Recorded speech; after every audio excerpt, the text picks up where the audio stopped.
ಮನೆಯ ಮಗಳಿವಳು ನಮ್ಮ ಪುಣ್ಯವತಿ. ಹೊಳಿ ಅಂದ್ರೆ ಎದ್ದು ಬಿಟ್ರಾ? Good morning uncle. ಒಳ್ಳೇದಾಗಿ ಬಿಡ ಸರಿ. ಚೆನ್ನಾಗಿ ನಿದ್ದೆ ಬಂತ್ರ? ಒಳ್ಳೆ ನಿದ್ದೆ ಅಂಕಲ್, ಆದ್ರೆ ನನ್ನ ತಮ್ಮಂದೇ ಕಾಟ. ಯಾಕೆ? ಅವ್ರ ಗೊರಕೆ ಪಾಟಿನ ನನ್ನಂಗೆ ತಗಡಿ. Thank you uncle. ಗೊರಕೆ ಹೊಡಿಯಕ್ಕೆ ಒಂದು ಮಲಗಿದ್ರೆ ಅಲ್ವಾ ಅಂಕಲ್? ಯಾಕೆ ನಿದ್ದೆ ಬರ್ಲಿಲ್ವಂತರ? ಅಯ್ಯೋ ಅಯ್ಯೋ, ಎಲ್ಲಾದ್ರು ಮತ್ತೆ ಅವರು ಸ್ನಾನ ಮಾಡಕ್ ಹೋಗ್ಬಿಟ್ರೆ ಹೆಂಗೆ? ನೀರು ಬಿಸಿ ಆಗೈತೆ ಇಲ್ವೋ? ಓಡ್ಬರ್ತೀನಿ. ಇಲ್ಲ ಇಲ್ಲ ಅಂಕಲ್, ಮತ್ತೆ ಜ್ವರ ಬಂದಿದ್ದು ಪದ್ಮಿನಿಗಾದ್ರು ರಾತ್ರಿ ಇಡೀ ಒದ್ದಾಡಿದ್ದು ನಿಮ್ಮಳಿಯನೇ. ಒಂದು ನಿಮಿಷನೂ ಮಲಗಿಲ್ಲ ಅವನು. ಪದ್ಮಿನಿ ರೂಮಿಗೆ ಹೋಗಿ ಅವಳಿಗೆ ಜ್ವರ ಕಮ್ಮಿ ಆಯ್ತೋ ಇಲ್ವೋ ಅಂತ ಪದೇ ಪದೇ ನೋಡ್ತಾ ಇದ್ದ. ತಣ್ಣೀರ್ ಪಟ್ಟಿ ಹಾಕ್ಬಿಟ್ಟು ಬರ್ತಿದ್ದ. ಮೋಸ್ಟ್ಲಿ ಇವಾಗ ಪದ್ಮಿನಿ ರೂಮಲ್ಲೇ ಇರ್ಬೇಕು ಅಂಕಲ್ ಅವನು. ಹೌದ್ರಾ?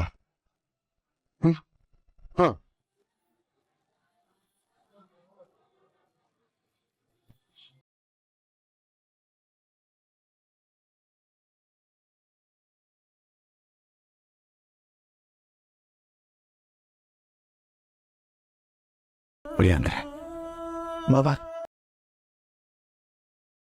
ಏನಿದಿಲ್ಲ, ಪದ್ಮಿನಿಗೆ ಜ್ವರ ಹೇಗಿದೆ ಅಂತ ನೋಡಕ್ ಬಂದಿದ್ದೆ ಮಾವ.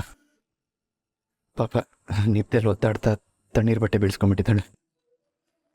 ಅದಕ್ಕೆ ನಾನೇ ತಣ್ಣೀರ್ ಬಟ್ಟೆ ಹಾಕ್ತಿದ್ದೆ. ನನಗೇನು ಹೇಳ್ಬೇಕು ಗೊತ್ತಾಗ್ತಾ ಇಲ್ಲ ಅಂತ. ಆದ್ರೆ ಒಂದು ಮಾತಂತೂ ತಿಟ್ಟ, ನಾನು ಅತಿ ಅವ್ರ ಹತ್ರ ಬೇಡ್ಕೊತಿದ್ದೆ, ನನ್ನ ಮಗಳಿಗೆ ಒಳ್ಳೆ ಗಂಡನ್ ಕೊಡಪ್ಪ. ಆದ್ರೆ ಕನಸು ಮನಸ್ಸು ತಗೋ ಎಣಿಸಿರ್ಲಿಲ್ಲ, ಯಾವ ಎಳಿನ ಬಂದ್ಬಿಡ್ತಾನೆ ಅಂತ.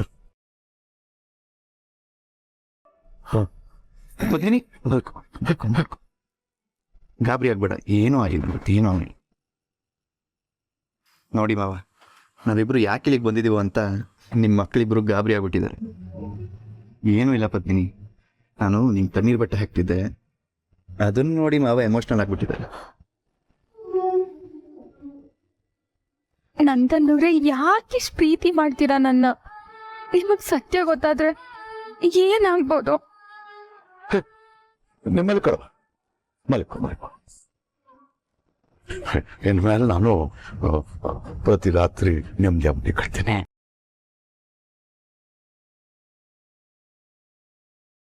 ಅಂದ್ರೆ ಇಷ್ಟು ವರ್ಷ ನಾನು ಒದ್ದಾಡಿದ್ದೆಲ್ಲ ಸಾರ್ಥಕ ಆಗೋಗ್ಬಿಡ್ತು. ಪುಟ್ಟ, ದೇವರಂತ ಮನ್ಸನ್ ಕೈ ಇಡ್ತಿದ್ಯಾ ನೀನು? ಇನ್ನು ಮುಂದೆ ನೀನು ಬಾಳು ಬಂಗಾರ ಹತ್ತೈತಿ, ಬಂಗಾರ ಹತ್ತೈತಿ. ಏನ್ ಮಾವ ನೀವು ಇಷ್ಟಕ್ಕೆ ಎಮೋಷನಲ್ ಆಗ್ಬಿಟ್ರಲ್ಲ? ಪದ್ಮಿನಿ ನನ್ನ ಹೆಂಡತಿ ಮಾವ, ಅವಳಿಗೆ ಹುಷಾರಿಲ್ದಿದ್ರೆ ನೋಡ್ಕೊಳ್ಳೋದು ನನ್ನ ಕರ್ತವ್ಯ ತಾನೆ. ಅವಳು ಬೇಗ ಹುಷಾರಾಗ್ಬೇಕಷ್ಟೆ, ಅದಕ್ಕೋಸ್ಕರ ನಾನೇನ್ ಬೇಕಾದ್ರೂ ಮಾಡ್ತೀನಿ.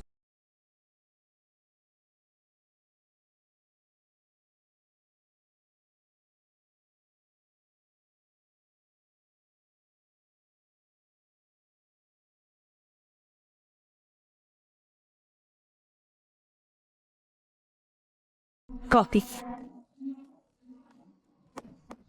ಜಯ, ಒಂದು ನಿಮಿಷ ಕೂತ್ಕೋ, ನಿನ್ನ ಹತ್ರ ಮಾತಾಡಬೇಕು. ನೆನ್ನೆ ನೀನು ಮಾತಾಡಿದ್ದು ನನಗೊಂಚೂರು ಇಷ್ಟ ಆಗಲಿಲ್ಲ ಜಯ. ಅದನ್ನೆಲ್ಲ ಕೇಳಿಸ್ಕೊಂಡು ಅದಕ್ಕೆ ಮನ್ಸಿಗೆ ತುಂಬ ಬೇಜಾರು ಮಾಡ್ಕೊಂಡು. ಈಗಲಾದರೂ ಹೋಗಿ ಅವ್ರ ಹತ್ರ ಕ್ಷಮೆ ಕೇಳು. ಕ್ಷಮೆನಾ? ಚೆನ್ನಾಗಿದೆ ರೀ, ಅವರಿಂದ ನನಗೆ ದೊಡ್ಡ ನಷ್ಟ ಆಗಿದೆ, ತಪ್ಪಲ್ಲ. ಅವರಿಂದ ನನ್ನ ಜೀವನ ಬರಡಾಗಿದೆ, ಅದು ತಪ್ಪಲ್ಲ. ಆದ್ರೆ ನಾನು ಅವ್ರ ಬಗ್ಗೆ ಆಡಿದ ಒಂದೇ ಒಂದು ಮಾತು, ಏನೋ ಮಹಾ ಅಪರಾಧ ಮಾಡಿದ್ದೀನಿ ಅನ್ನೋ ಹಾಗೆ ಕ್ಷಮೆ ಕೇಳು ಅಂತ ಇದ್ದೀರಲ್ಲ. ಜಯ, ಅತ್ಗೆ ಏನು ಬೇಕು ಅಂತ ಮಾಡಿದ್ರ? ನೋಡು, ಗೊತ್ತಿಲ್ದಿರ ಮಾಡಿದ ತಪ್ಪನ್ನ ಕ್ಷಮಿಸ್ಬಿಡ್ಬೇಕು, ಮರ್ತು ಮುಂದಕ್ಕೆ ಹೋಗ್ಬೇಕು. ಅದನ್ನ ಬಿಟ್ಟು ಅದನ್ನೇ ಮನ್ಸಲ್ಲಿ ಇಟ್ಕೊಂಡು ಆಗಾಗ ಈಗ ಆಚೆ ಹಾಕಿ ಅವ್ರ ಮನ್ಸು ನೋಯಿಸೋದ್ರಿಂದ ನಿನ್ಗಾಗೋ ಲಾಭ ಏನು ಹೇಳು? ಅದರಿಂದ ನಿನ್ಗೇನಾದ್ರು ಸುಖ ಸಿಗತ್ತಾ? ಗೊತ್ತಿದ್ದಾಯ್ತು, ಗೊತ್ತಿಲ್ಲದೆ ಆಯ್ತು. ಒಟ್ನಲ್ಲಿ ತಪ್ಪು ತಪ್ಪೆ. ಆ ತಪ್ಪಿಂದ ಸುಡ್ತಿರೋದು ನನ್ ಜೀವನ. ಈ ಮನೇಲಿ ನಿಮ್ಮನ್ ಬಿಟ್ಟು ಯಾರು ನನ್ನ ಅರ್ಥ ಮಾಡ್ಕೊಂಡಿಲ್ಲ ಅನ್ಕೊಂಡಿದ್ದೆ. ಆದ್ರೆ ನೀವು ನನ್ನ ಅರ್ಥ ಮಾಡ್ಕೊಂಡಿಲ್ವಲ್ಲ. ಹಾಗಲ್ಲ ಜಯ. ಜಯಂತಿ ಇಲ್ಲಿದೀಯಾ? ಇವತ್ತು ಸೊಸೆನ ಮನೆ ತುಂಬಿಸ್ಕೋಬೇಕು. ನೀನು ಸೇರನ್ನ ಅಲಂಕಾರ ಮಾಡ್ತೀಯಾ? ಈ ಎಲ್ಲ ಕೆಲ್ಸಾನು ನನ್ ಮೇಲೆ ಬಿದ್ರೆ ನನ್ಗಂತೂ ಕೈ ಕಾಲೇ ಆಡಲ್ಲ. ಏನಾಯ್ತು ನಿನ್ಗೆ? ಅದ್ಗೆ ಅದು ನಿನ್ನೆ ಜಯಂತಿ ಆಡಿದ ಮಾತಿಂದ ನೀವು ಮನ್ಸಿಗೆ ತುಂಬಾ ಬೇಜಾರು ಮಾಡ್ಕೊಂಡಿದ್ದೀರಾ ಅಂತ ನನಗೆ ಗೊತ್ತು. ಅವಳ ಪರವಾಗಿ ನಾನು ನಿಮ್ ಕ್ಷಮೆ ಕೇಳ್ತೀನಿ. ದಯವಿಟ್ಟು ಅದನ್ನೆಲ್ಲ ಮನ್ಸಿಗೆ ಹಚ್ಕೋಬೇಡಿ. ನೋಡಿ ಅಕ್ಕ, ನಾನೇನಾದ್ರೂ ಆಡ್ಬಾರ್ದಾಡ್ನ ಇವ್ರು ಈ ರೀತಿ ಕ್ಷಮೆ ಕೇಳೋದಿಕ್ಕೆ? ನೀವೇ ಹೇಳಿ ಅಕ್ಕ, ನಾನೇನಾದ್ರೂ ಇಲ್ದಿರೋದ್ ಮಾತಾಡಿದ್ನ ನಿನ್ನೆ?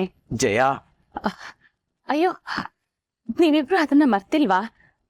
ಅದನ್ನ ಬಿಡಿ. ಸೊಸೆನ ಮನೆ ಕರ್ಕೊಂಬರ್ಬೇಕು. ಈಗ ಅಲ್ಲಿ ಯಾರ್ಯಾರು ಹೋಗ್ಬೇಕು ಅಂತ ನೋಡೋಣ. ಅಮ್ಮಾಜಿ ನನ್ನೂ ಇವ್ರನ್ನ ಹೋಗಕ್ಕೆ ಹೇಳಿದ್ರು. ನೀವಿಬ್ರು ಹೋಗೋದಾದ್ರೂ ಸರಿನೇ, ನಾನು ಇಲ್ಲಿ ಕೆಲಸ ನೋಡ್ಕೋತೀನಿ. ಅಯ್ಯೋ ಅದ್ಗೆ, ನೀವು ದೊಡ್ಡವರು, ನೀವು ಹೋದ್ರೇನೆ ಚೆನ್ನ. ನೀವು ಅಣ್ಣ ಹೋಗ್ ಬನ್ನಿ, ನಾವಿಲ್ಲಿದ್ದು ಎಲ್ಲ ನೋಡ್ಕೋತೀವಿ. ಸರಿ.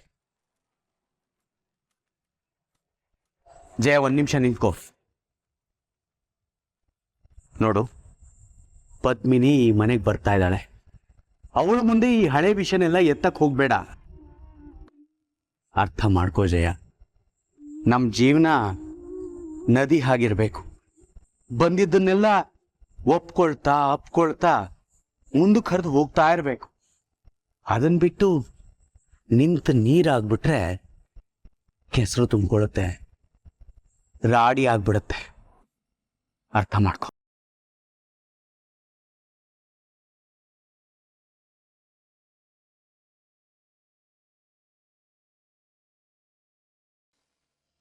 ನಾನೇನಾದರೂ ಟಿಪಿಕಲ್ ಗಂಡನ ಥರ ಆಡ್ತಿದ್ದೀನ? ಮದುವೆ ಆದ ತಕ್ಷಣ ಹೆಂಡ್ತಿಗೆ ಮಲ್ಗೆ ಹೂ ತೊಗೊಂಡೋಗಿ ಕೊಡ್ತಿದ್ದೀನಿ. ತಪ್ಪೇನಿದೆ? ಇದೆಲ್ಲ ಮಾಡದೇ ಇದ್ರೆ ನನ್ನ ಗಂಡನ ಥರ ಅನ್ಸೋದೇ ಇಲ್ಲ. ಲವ್ ಆದಾಗ ರೋಸ್ ಕೊಡ್ತಿದ್ದೆ, ಮದುವೆ ಟೈಮಲ್ಲಿ ಹೂವಿನ ಸುರಿಮಳೆನೇ ಮಾಡಿಸ್ದೆ. ಈಗ ಮಲ್ಗೆ ಹೂ ತೊಗೊಂಡೋಗಿ ಕೊಡ್ತಿದ್ದೀನಿ. ಇದನ್ನ ನಾನೇ ನನ್ನ ಕೈಯಾರ ಮುಡಿಸ್ತೀನಿ.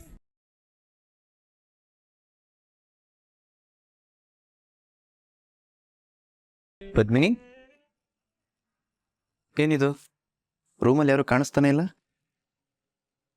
ಹೇಳೋದ್ಲಿ ಹೇಳು.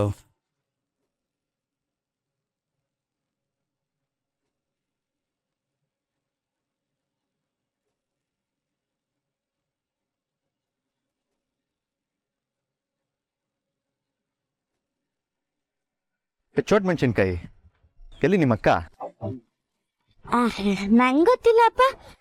ನಿಮ್ ಹೆಂಡ್ತಿ ತಾನೆ, ನಿಮ್ಗೆ ಗೊತ್ತಿರ್ಬೇಕು. ಅದು ನಿಜಾನೇ, ಅದ್ರ ನಂಗೆ ಗೊತ್ತಿಲ್ವಲ್ಲ. ಪ್ರೀತಿಯಿಂದ ನನ್ನ ಹೆಂಡತಿಗೆ ಅಂತ ಮಲ್ಗೆ ಹೂ ತಂದಿದ್ದೆ. ನೋಡಿದ್ರೆ ಅವಳೇನಾಪತ್ತೆ. ಮನೇಲೆಲ್ಲ ಹುಡುಕ್ದೆ, ಎಲ್ಲೂ ಕಾಣಿಸ್ಲಿಲ್ಲ.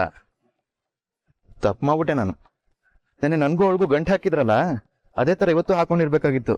ಆಗ ನನ್ ಬಿಟ್ಟು ಕದ್ಲಾಕ್ ಆಗ್ತಿರ್ಲಿಲ್ಲ ಅವಳು. ಛೇ, ಮಿಸ್ ಮಾಡ್ಬಿಟ್ಟೆ. ಅಯ್ಯೋ ಪಾಪ, ನಿಮ್ ಹೀಗಾಗ್ಬಾರ್ದಿತ್ತು ಬಾವಾ. ಸುಮ್ಕೆ ಹೂನ ವೇಸ್ಟ್ ಮಾಡ್ಬೇಡಿ. ಹೆಂಗಿದ್ರು ನಾನು ತಲೆಗೆ ಸ್ನಾನ ಮಾಡಿ ಒಣಸ್ಕೊಂಡಿವ್ನೆ, ನೀವ್ ಒಣಸ್ಬೋದು. ವಾಟ್ ನನ್ ಪದ್ಮಿನಿಗಂತ ತಂದಿರೋ ಹೂನ ನಿನ್ ತಲೆಗೆ ಮುಡಿಸ್ಬೇಕಾ? ನೋ. ಹಾ ನನ್ನನ್ ಪಾರ್ಟಿ ಚೇಂಜ್ ಮಾಡೋಳು ಒಂದು, ನೀವೇ ಪಾರ್ಟಿ ಚೇಂಜ್ ಮಾಡ್ತಿದ್ದೀರಾ? ಯಾವತ್ತು ಅಕ್ಕ ಎಲ್ಲವಳೆ ಅಂತ ನನಗ್ ಚಾಕ್ಲೇಟ್ ಕೊಟ್ಬಿಟ್ಟು ಪೂಸಿ ಹೊಡೆದು ತಿಳ್ಕೊತಿದ್ರಿ ಅಲ್ವಾ? ಈಗ ಅಕ್ಕ ಎಲ್ಲವಳೆ ಅಂತ ನಂಗೆ ಗೊತ್ತಿಲ್ಲ ಅಂದಿದ್ದಕ್ಕೆ ನನ್ನನ್ನೇ ನೆಗ್ಲೆಕ್ಟ್ ಮಾಡ್ತಿದ್ದೀರಾ? ಇರ್ಲಿ. ಅಬ್ಬಬ್ಬಬ್ಬಬ್ಬ, ಪದ್ಮಿನಿ ಎಲ್ಲೋ ಅದೆಯಾ ನೀನು? ಇನ್ ಮರಿ ರಾಕ್ಷಸಿ ಹತ್ರ ನಾನು ತಗ್ಲಾಕ್ಬಿಟ್ಟು. ಓ ಗಾಡ್, ಪ್ಲೀಸ್ ಸೇವ್ ಮೀ. ಆಗ್ತಿಲ್ಲ ಇವಳ ಹತ್ರ ನಂಗೆ. ಬಾವಾ, ನನ್ನೇ ಮರಿ ರಾಕ್ಷಸಿ ಅಂತೀರಾ? ಇನ್ನೊಂದ್ಸಲಿ ನನ್ನ ಹತ್ರ ಅಕ್ಕನ್ ಕೇಳ್ಕೊ ಬನ್ನಿ, ನನಗ್ ಗೊತ್ತಿರೋ ನಾನು ಹೇಳಕ್ಕಿಲ್ಲ. ಕತೆ ಆಯ್ತಲ್ಲ ಇವಳ್ದು.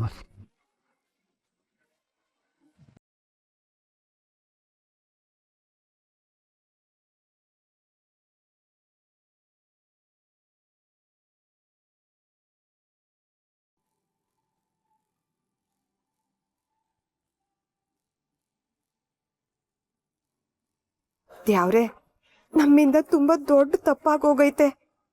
ಅದಕ್ಕೆ ಈ ತಪ್ಪು ಕಾಣಿಕೆನ ಹಾಕ್ತೀವ್ನಿ. ನಮ್ಮೂರು ಜನರನ್ನು ಕ್ಷಮಿಸ್ಬಿಡು.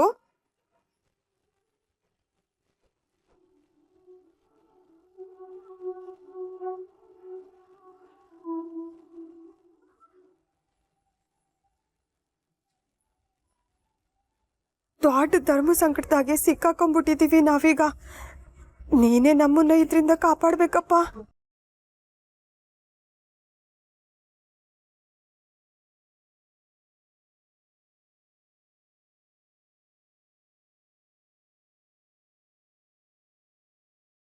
ನೋಡವ್ವ ಪೂರ್ವಿ, ನಿನ್ನೆ ಆಗ್ಬಾರ್ದು ಆಗೋಯ್ತು.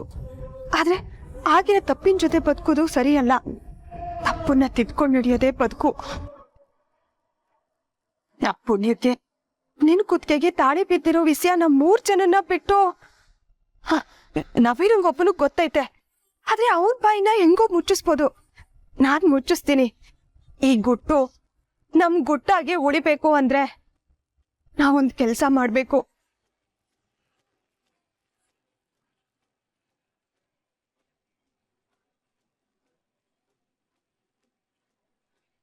ನೀನು ಅಂತ ಗೊತ್ತಿಲ್ದೆ ನಂದನ್ನು ನಿನ್ ಕುತ್ತಿಗೆಗೆ ತಾಳಿ ಕಟ್ಬಿಟ್ಟ.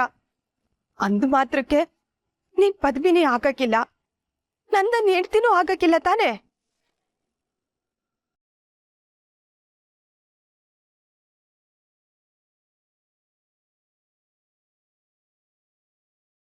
ದ್ಯಾವ್ರೆ, ನಂದನ್ ಅವರು ಗೊತ್ತಿಲ್ದಲೆ ಪೂರ್ವಿಕತ್ತಿಗೆ ತಾಳಿ ಕಟ್ಟಿರ್ಬೋದು.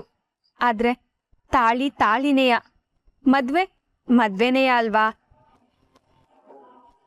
ಹತ್ತು ಪ್ರೀತಿ ಮಾಡಿದ್ದು ನಂದನ್ ಪ್ರೀತಿ ಮಾಡಿದ್ದು ಪದ್ಮಿನಿನ. ಅವರಿಬ್ರು ಒಬ್ರಿಗೋಸ್ಕರ ಒಬ್ರು ಹುಟ್ಟಿದರೆ ಅಂದ್ಮೇಕೆ ಅವರಿಬ್ರೆ ನಿಜವಾದ ಜೋಡಿ ಆಗ್ಬೇಕಲ್ವಾ? ಹ್ಞೂ ಅತ್ಯವ, ನಾನು ನಂದನ್ ಅವ್ರನ್ನ ಪ್ರೀತಿ ಮಾಡಿರ್ಬೋದು. ಆದ್ರೆ ಆ ಪ್ರೀತಿಗೆ ನಿಜವಾದ ಅರ್ಥ ಬರದೆ ಮದ್ವೆಯಿಂದ. ಆದ್ರೆ ನನ್ನ ಅವ್ರ ಮಧ್ಯೆ ಮದ್ವೆನೇ ನಡೆದಿಲ್ಲ ದ್ಯಾವ್ರೆ.